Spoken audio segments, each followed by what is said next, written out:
Assalamualaikum mama hebat semua di seluruh dunia. Apa kabar hari ini? Semoga semuanya dalam keadaan yang sehat dan bahagia. Oke, pagi ini aku mau ganti spray dulu ya. Udah saatnya ganti. Mama semua udah pada beres-beres belum nih? Kalau belum, ayo kita beres-beres bareng. Dan tentu aja kita mau sambil ngobrol-ngobrol seperti biasa ya Mams ya. Oke Mams, sebelum kita mulai, please klik subscribe dulu ya Mams ya. Biar aku makin semangat nih bikin video-video lain yang bermanfaat. Oke, thank you. Oke Mom, hari ini kita mau ngobrol bareng seorang wanita yang spesial banget ya. Sampai beliau ini diabadikan di dalam Al-Quran. Dan bahkan beliau ini memberikan teladan yang luar biasa buat kita semua para wanita akhir zaman ya Moms ya. Nah, beliau ini terkenal dengan kesabarannya yang luar biasa menghadapi suaminya. Bahkan suaminya ini udah mengaku menjadi Tuhan. Nah, udah tahu kan siapa yang mau kita bahas? Ya, benar sekali.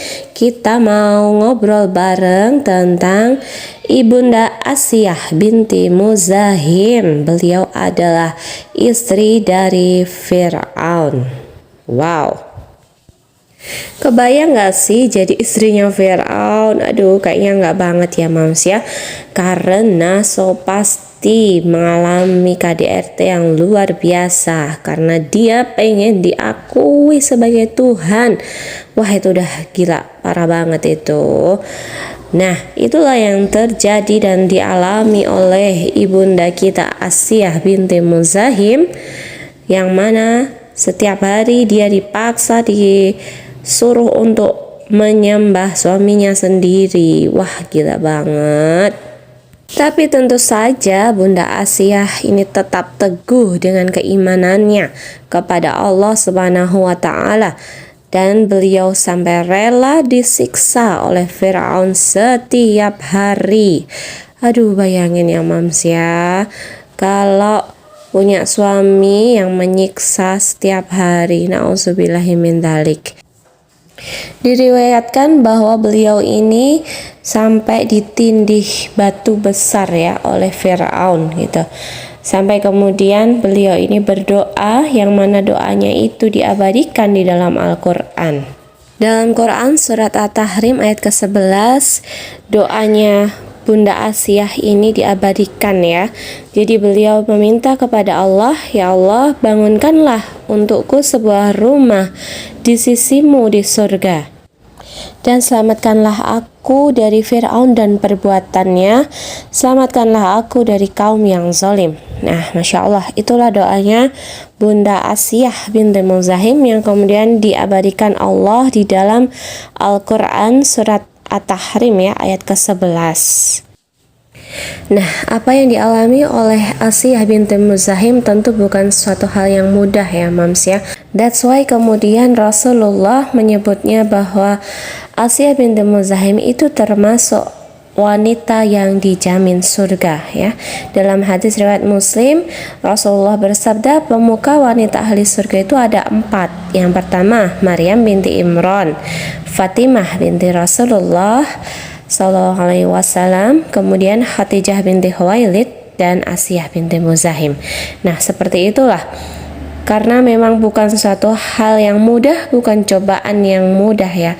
Karena kesabaran yang dimiliki oleh Asiyah itu adalah kesabaran yang high level ya Mam ya, yang sudah tingkat tinggi, yang tidak semua orang itu sanggup untuk menjalaninya.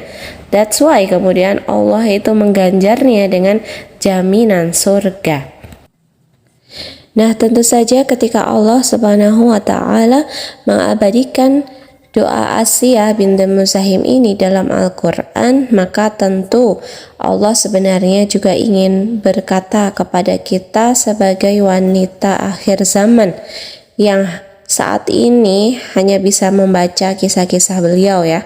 Nah, bahwa ternyata di zaman dahulu pun sudah pernah terjadi kisah wanita yang mengalami KDRT, mengalami kekerasan yang bertubi-tubi, bahkan luar biasa gitu ya, yang mungkin tiada bandingnya ya. Sekeras apapun suami-suami pada masa sekarang tidak ada ya sepertinya yang sampai mengaku menjadi Tuhan ya. Nah, itulah kenapa apa yang dialami oleh Bunda Asiyah binti Muzahim itu adalah cobaan yang levelnya udah high ya, udah high level gitu, yang mana dialami oleh seorang wanita biasa juga ya, sebenarnya wanita biasa seperti halnya kita gitu, tapi kemudian berusaha berpegang teguh kepada keimanan, berpegang teguh pada tali agama Allah, sehingga kemudian Allah menguatkan keimanan beliau gitu, menguatkan kesabaran beliau. Nah, sehingga beliau itu sanggup melewati cobaan yang sedemikian berat ya, menjadi seorang istri dari Firaun ya, orang yang mengaku menjadi Tuhan. Nah, sehingga kemudian Allah menyebutnya sebagai wanita yang istimewa ya, mendapatkan jaminan surga. Masya Allah. Nah, kita sebagai wanita akhir zaman nih Bunda, ya tentu saja ketika kita membaca kisah itu maka tentu hati kita bergetar ya. Ya Allah, betapa cobaan yang Engkau berikan kepada Asiyah itu ternyata luar biasa besarnya gitu, dan ternyata apa yang sedang mungkin kita alami gitu ya, bisa jadi belum apa-apa gitu ya dibanding levelnya dengan Bunda Asiyah binti Muzahim ini gitu. Nah, itulah kenapa kita harus belajar untuk bersabar, karena memang pahala kesabaran itu tidak ada yang bisa menandinginya ya. Pahala kesabaran itu luar biasa besar. Nah, bahkan mendapatkan jaminan surga dari Allah gitu. Memang bukan suatu hal yang mudah ya, yang mana kita harus berjuang keras gitu ya untuk bisa sabar. Bukan hal yang mudah gitu. Tapi memang kesabaran itu tidak berbatas ya. Jadi kalau ada yang bilang kesabaran itu ada batasnya, itu sebenarnya suatu hal yang salah. Jadi kesabaran itu sesungguhnya suatu hal yang tidak berbatas gitu. Karena pasti bersama kesulitan itu ada kemudahan dari Allah bersama ya. Jadi artinya ketika kita mengalami sebuah kesulitan, nah pasti bersama dengan kesulitan itu Allah sudah menyediakan kemudahan-kemudahan. Nah, tinggal kita yang bisa melihatnya atau tidak gitu. Kadangkala kita sudah tertutup dengan keluh kesah. Kadangkala kita udah marah duluan, udah sebel duluan, sehingga kemudian tertutuplah gitu kemudahan-kemudahan yang Allah janjikan tadi, yang sebenarnya Allah itu sudah sediakan. Nah, ketika Allah itu menciptakan kita, tentu saja kita tidak kemudian dibiarkan begitu saja, tapi pasti Allah itu mengawasi gerak-gerik kita. Allah itu pasti melihat kita. Dan ketika Allah memberikan cobaan kepada kita, maka tentu tidak akan dibiarkan begitu saja. Nah, pasti Allah itu sudah menyediakan solusinya. Bisa jadi itu adalah teguran dari Allah, biar kita semakin dekat kepadanya. Ya, mungkin kita sombong, mungkin kita merasa pintar, merasa sudah bisa, kemudian atau kita banyak melakukan maksiat, auzubillah min dzalik. Nah, seperti itulah kemudian Allah itu ingin gitu ya, kita itu kembali lagi kepada Allah, kembali lagi bersujud padanya, kembali lagi untuk berdoa, meminta hanya kepada Allah saja. Nah, seperti itulah kemudian Allah itu menurunkan cobaan demi cobaan kepada kita. Oke Mams, udah lumayan lama ya kita ngobrolnya. Semoga ada manfaat ya yang bisa kita ambil dari obrolan kita hari ini, dan semoga bisa menambah keimanan kita ya kepada Allah, kesabaran kita kepada setiap cobaan dari Allah ya. Assalamualaikum.